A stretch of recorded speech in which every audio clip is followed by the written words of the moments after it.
HTML की इस class में आज हम बात करने वाले हैं आई फ्रेम की, जिसका पूरा नाम इनलाइन फ्रेम होता है और इसको फ्लोटिंग फ्रेम के नाम से भी जाना जाता है, क्योंकि इस फ्रेम को हम अपनी वेब ब्राउज़र विंडो में कहीं भी सेट कर सकते हैं और उसमें किसी भी प्रकार की फाइल को दर्शाया जा सकता है ना। अब जैसे ये टेक्स्ट लिखा हुआ है, इसमें बीच में इस जगह पर आपको फ्रेम दर्शाना है, यहाँ दर्शाना है, यहाँ दर्शाना, कहीं भी आप दर्शा सकते हैं। इसलिए इसको आई फ्रेम कहा जाता है, इनलाइन फ्रेम कहा जाता है। और इस फ्रेम को यूज़ करने के लिए हमें फ्रेम सेट टैग की ज़रूरत नहीं होती है, जैसा कि हमने पिछली क्लास में देखा था। क्लियर है? तो ये डायरेक्टली यूज़ होता है और बॉडी टैग के अंदर ही यूज़ होता है। और इसके कई सारे एट्रीब्यूट्स होते हैं जिनका यूज़ करके हम अपने इस फ्रेम को काफ़ी अट्रैक्टिव बना सकते हैं, जिनमें हाइट, विड्थ, सोर्स, नेम, है ना, frame border, scrolling, horizontal space, vertical space, इनमें से कई सारे जो एट्रीब्यूट्स हैं वो हमने पिछली क्लास में पढ़ लिए हैं, तो उसके जैसा यूज़ है इनका। ठीक है, चलते हैं अपने वेब ब्राउज़र विंडो और नोटपैड पेज पर, तो देख लेते हैं इसको यूज़ कैसे करते हैं। ये रहा हमारा नोटपैड विंडो, ये है हमारा बेसिक कोड, इसमें ही हम इसको यूज़ करने वाले हैं। ठीक है, करके देख लेते हैं। इसका जो आउटपुट है वो आपके सामने है, एकदम ब्लैंक पेज है, कुछ भी नहीं है।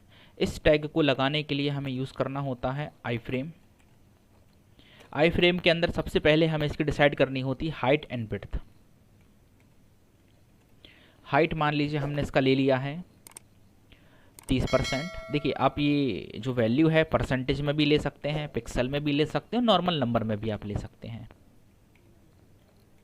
विड्थ हमने लिया हुआ है, विड्थ इसका ले लेते हैं, मान लीजिए जस्ट डबल कर लेते हैं, 60 कर लेते हैं। एंगल ब्रैकेट बंद करेंगे, बाहर आएंगे, अपने इस फ्रेम को बंद भी करना पड़ेगा।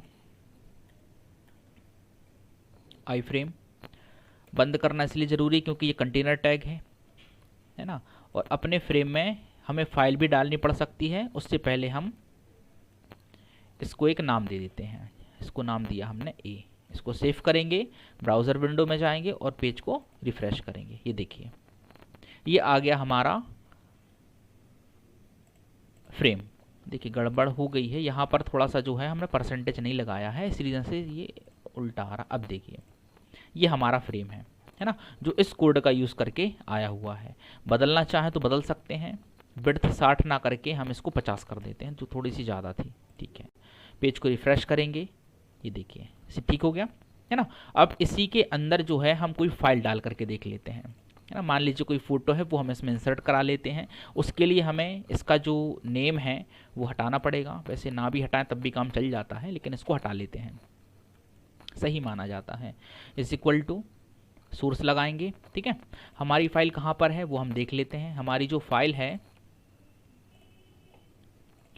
वो लाइब्रेरी में है। ठीक है, यहाँ से मान लीजिए एक पिक्चर सेट करते हैं, जो भी फ़ोटो आप डालना चाहें उसका प्रॉपर्टी विंडो खोल लीजिए। सेम है सब तरीका, सारा कुछ जैसे भी हमने पीछे किया हुआ था। सबसे पहले इसका जो लोकेशन है वो हम यहाँ पर पेस्ट करेंगे, जो भी स्लैश यूज़ किया जा रहा है, जैसे फॉरवर्ड स्लैश वगैरह, वो हम लगाएंगे। अपनी फ़ाइल का नाम आपको स्लैश के तुरंत बाद लगाना है और जो भी उसका एक्सटेंशन नेम है वो तुरंत दे देना है। इतना करने के बाद हम इसको सेव करेंगे और ब्राउज़र विंडो में जाएंगे और इस पेज को रिफ़्रेश करेंगे। क्या आउटपुट मिल रहा है? बिल्कुल मिल रहा है। ये देखिए स्क्रॉल बार को आप स्क्रॉल करेंगे तो आई फ्रेम के अंदर ये सारी चीज़ें आप देख पा रहे हैं। ठीक है, इस प्रकार से हम एक फ्रेम क्रिएट कर सकते हैं ब्राउज़र विंडो में और उसमें किसी भी प्रकार की फाइल को ऐड कर सकते हैं। मान लीजिए इसकी पोजीशन चेंज करनी है, अलाइनमेंट चेंज करना है ना। अभी जैसे क्या ले रहे हैं, अभी बाय डिफ़ॉल्ट लेफ्ट में है, हम इसको सेंटर में कर सकते हैं। तो सेंटर टैग आप डायरेक्टली यूज़ कर सकते हैं, ये आपका खुलेगा भी और यही टैग आपका बंद भी होगा। ठीक है, इसको कहाँ करेंगे हम, यहाँ पर बंद कर देंगे इस स्लैश के साथ। सेव करेंगे, रन करेंगे, ब्राउज़र विंडो को रिफ़्रेश करेंगे। देखिए इसने सेंटर में अपनी पोजीशन ले ली है। तो इस प्रकार से जो है हम इतने टैग का यूज़ कर सकते हैं, है ना। हमने क्या क्या यूज़ किया इसमें, नेम, हाइट, विड्थ, सोर्स, ये हमने यूज़ कर लिए हैं। और क्या रह गया है इसका, देखिएगा फ्रेम बॉर्डर है, इसको रखना है तो रखिए, नहीं रखना है तो मत रखिए। कैसे करेंगे इसको यूज़ देख लेते हैं। देखिए उससे पहले आप देख लीजिए ये ग्रे कलर का जो बॉर्डर है आपको दिख रहा है, अगर हटाना चाहते हैं तो इसी में हम यूज़ करेंगे आगे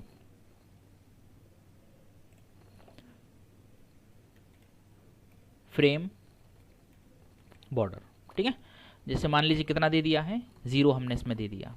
इसको सेव करेंगे, वेब ब्राउज़र विंडो में जाएंगे और रिफ़्रेश करेंगे। देखिए बॉर्डर हट चुका है, केवल फाइल आपको दिख रहा है ना, जो भी डला हुआ है उसके अंदर। तो ऐसे हम यहाँ से जो है बॉर्डर भी हटा सकते हैं। स्क्रॉल बार हटानी है, स्क्रॉल बार से मतलब ये देखिए आप इमेज को ऊपर नीचे और लेफ्ट राइट मूव कर पा रहे हैं। अगर आप चाहते हैं कि ये स्थिर रहे तो आप यहाँ पर जो है स्क्रॉलिंग का भी यूज़ कर सकते हैं। उसके लिए हमें क्या यूज़ करना पड़ेगा, स्क्रॉलिंग यूज़ करना पड़ेगा, और उसकी जो डिफ़ॉल्ट वैल्यू होती है वो ऑटो होती है, और हमें देना है तो हम उसको नो कर सकते हैं, ठीक है। और रखना चाहें तो यस भी कर सकते हैं। स्क्रॉलिंग में जाएंगे, इज इक्वल टू, इसको कर दिया मान लीजिए हमने नो।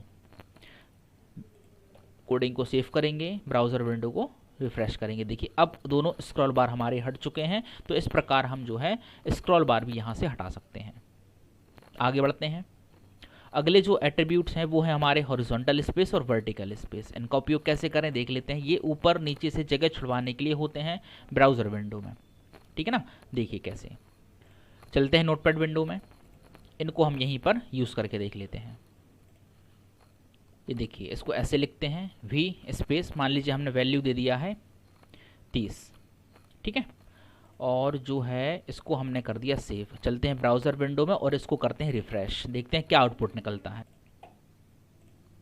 ये देखिए इसने ऑटोमेटिकली जो पोजीशन है ना, वी स्पेस का यूज़ करके हमने इसकी जो पोजीशन है ऊपर से जगह छुड़वा दी है। जो वैल्यू हमने दी हुई थी उसके हिसाब से इसने जगह छोड़ दी है। तो ये होता है वी स्पेस का यूज़। इसी प्रकार से आप हॉरिजॉन्टल स्पेस का भी यूज़ कर सकते हैं, वी स्पेस का भी कर सकते हैं। बढ़ते हैं आगे, ठीक है। अब वैसे इसमें ज़्यादा कुछ बचा नहीं है, ये थे इसके सारे एट्रीब्यूट जो हमने पढ़ लिए हैं। अगर इतने में आपको कोई डाउट हो तो आप मुझसे पूछ सकते हैं।